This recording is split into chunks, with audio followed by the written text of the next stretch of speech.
नमस्कार दोस्तों। Okay, let's dive into this. आज हम एक ऐसे ओपन सोर्स एआई टूल का डीप डाइव करने वाले हैं जिसने पूरी एआई कम्युनिटी में एक सॉलिड बज़ क्रिएट कर दिया है। बात हो रही है सल्फर 2 की।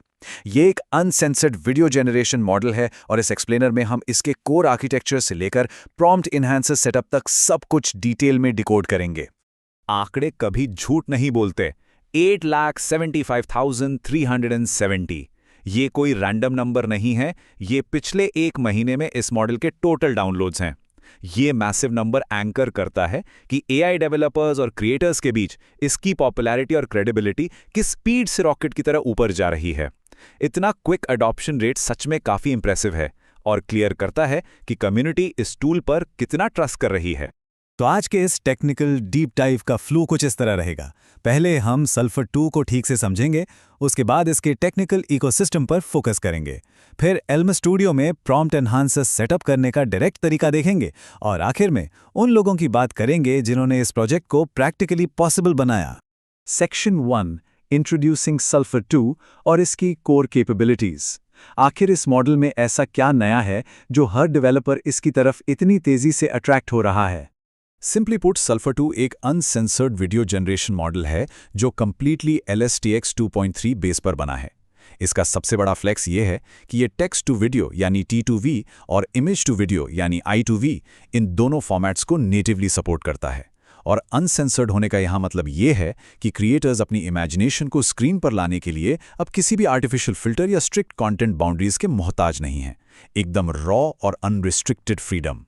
अब यहाँ जो सबसे इंटरेस्टिंग बात है वो इसके अंडर द हुड स्पेक्स हैं। इसमें करीब 9 बिलियन पैरामीटर्स हैं।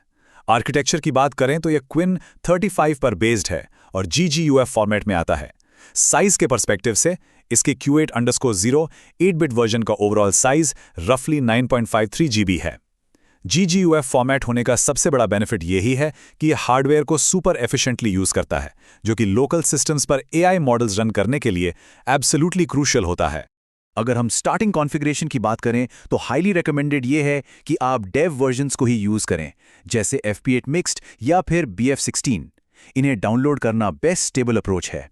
और हाँ, इसके साथ प्रोवाइडेड डिस्टिल लोरा जरूर इस्तेमाल करें। लेकिन यहां ध्यान रखने वाली बात यह है कि लोरा और सल्फर_फाइनल को एक ही टाइम पर साइमल्टेनियसली यूज करने से बचें। ये एक कॉमन टेक्निकल पिटफॉल है और इसे अवॉइड करके हम इजीली एक कॉन्फ्लिक्ट फ्री सेटअप अचीव कर सकते हैं। अब आते हैं सेक्शन 2 पर, द टेक्निकल इकोसिस्टम, इंटीग्रेशन और कंपैटिबिलिटी। चलिए देखते हैं कि यह मॉडल इतना वर्सेटाइल कैसे है और एक ब्रॉडर ओपन सोर्स लैंडस्केप में एग्जैक्टली कहां फिट बैठता है। सीमलेस कंपैटिबिलिटी इसकी सबसे बड़ी पावर है। अगर इसके इंटीग्रेशंस की लिस्ट देखें तो ये काफी एक्सटेंसिव है। Diffusers, llama.cpp, LM studio, ओलामा, अनस्लॉट studio, पाई, हर्मीज एजेंट और लेमनेड। इतनी मैसिव कंपैटिबिलिटी का सीधा सा मतलब यह है कि आपके पास डिप्लॉयमेंट ऑप्शंस की कोई कमी नहीं है। चाहे आप डॉकर यूज करना चाहें या विंडोज पर सीधे विनगेट से सेटअप करें, पूरी इंस्टॉलेशन प्रोसेस को इंटेंशनली काफी फ्लेक्सिबल रखा गया है। और सबसे अच्छी बात, अगर आपके पास हैवी लोकल हार्डवेयर या हाई एंड GPUs नहीं है तब भी कोई प्रॉब्लम नहीं है। ये मॉडल पूरी तरह से क्लाउड और नोटबुक रेडी है। इसे बिना किसी परेशानी के गूगल कोलैब और कैगल पर फ्लॉलेसली रन किया जा सकता है। इनफैक्ट हगिंग फेस स्पेसेस पर ऐसे कई एनवायरनमेंट्स हैं जहां बिना किसी लोकल सेटअप के इस मॉडल को आज भी एक्टिवली टेस्ट और यूटिलाइज किया जा रहा है। मूव करते हैं सेक्शन 3 की तरफ, सेटिंग अप प्रॉम्प्ट एनहांसर। चलिए अब LM स्टूडियो के अंदर इस बिल्ट इन फीचर को इनेबल करने का एक step by step practical guide देखते हैं जो आपके वर्कफ्लो को नेक्स्ट लेवल पर ले जाएगा। तो सबसे क्रूशियल पॉइंट यहाँ ये है कि इस इन्हांसर को चलाने के लिए किसी भी लंबे चौड़े या कॉम्प्लेक्स सिस्टम प्रॉम्प्ट की बिल्कुल ज़रूरत नहीं पड़ती। वर्कफ्लो को बिल्कुल क्लीन रखा गया है। आपको बस अपना टेक्स्ट और जो इमेज एनहांस करनी है उसको डायरेक्टली मॉडल के पास भेज देना है। That's it. ये लेवल ऑफ सिंप्लिसिटी सच में एक रियल गेम चेंजर है। इसको अपने लोकल सिस्टम पर कॉन्फ़िगर करना बहुत ही लॉजिकल और आसान है। स्टेप 1, अपने फाइल एक्सप्लोरर में LM स्टूडियो के मॉडल फोल्डर को सिंपली ओपन करें।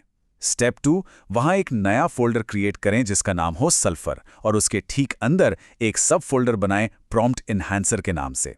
स्टेप 3, इस प्रॉम्प्ट इन्हांसर फोल्डर के अंदर अपनी GGUF और MPROF फाइल्स को प्लेस कर दें और लीजिए आपका प्रॉम्प्ट एनहांसर फुल्ली एक्टिव और रेडी टू यूज हो चुका है।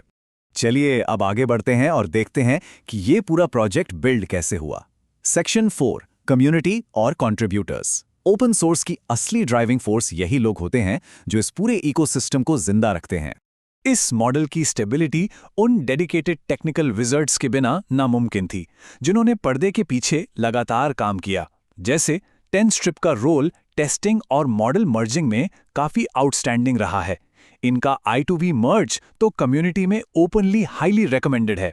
फिर है S1LV3010, जिन्होंने एक्सटेंसिव टेस्टिंग और क्वांटाइजिंग हैंडल की, जिससे model without quality loss smaller sizes में कंप्रेस हो सका। और मूव 7162 ने मजूबी ट्यूनर के लिए ऐसी गाइडेंस दी जो डेवलपमेंट में टेक्निकल पर्सपेक्टिव से बहुत वैल्यूएबल साबित हुई। डेवलपर्स के कोड के अलावा इन प्रोजेक्ट्स में एक बहुत ही क्रिटिकल एलिमेंट होता है, फाइनेंशियल बैकिंग। यहाँ 2 एनोनिमस फंडर्स का जिक्र करना सबसे जरूरी है। एनोनिमस फंडर नंबर 1 ने ओरिजिनल सल्फर प्रोजेक्ट को सपोर्ट किया था और फंडर नंबर 2 की क्रूशियल बैकिंग की वजह से ही आज हम सल्फर 2 देख पा रहे हैं। डिस्कॉर्ड और कोफी जैसे प्लेटफॉर्म्स पर बनने वाली ऐसी एक्टिव कम्युनिटीज बताती हैं कि थोड़ा सा फाइनेंशियल पुश किसी ओपन सोर्स ड्रीम को कितनी बड़ी रियलिटी में बदल सकता है। तो पूरे इकोसिस्टम को समझने के बाद दिमाग में एक अल्टीमेट सवाल जरूर आता है, इस लेवल का native image to video support और इतनी मैसिव कम्युनिटी बैकिंग, आखिर सल्फर 2 जैसे पब्लिकली फंडेड मॉडल्स आने वाले टाइम में वीडियो जनरेशन के भविष्य को किस हद तक शेप करेंगे? जिस तेजी से डेवलपर्स नई लिमिट्स पुश कर रहे हैं, इन ओपन सोर्स टूल्स का एवोल्यूशन देखना फ्यूचर में वाकई एक बहुत ही एक्साइटिंग जर्नी होने वाली है। इस एक्सप्लेनर में जुड़े रहने और इस डीप डाइव का हिस्सा बनने के लिए बहुत बहुत शुक्रिया।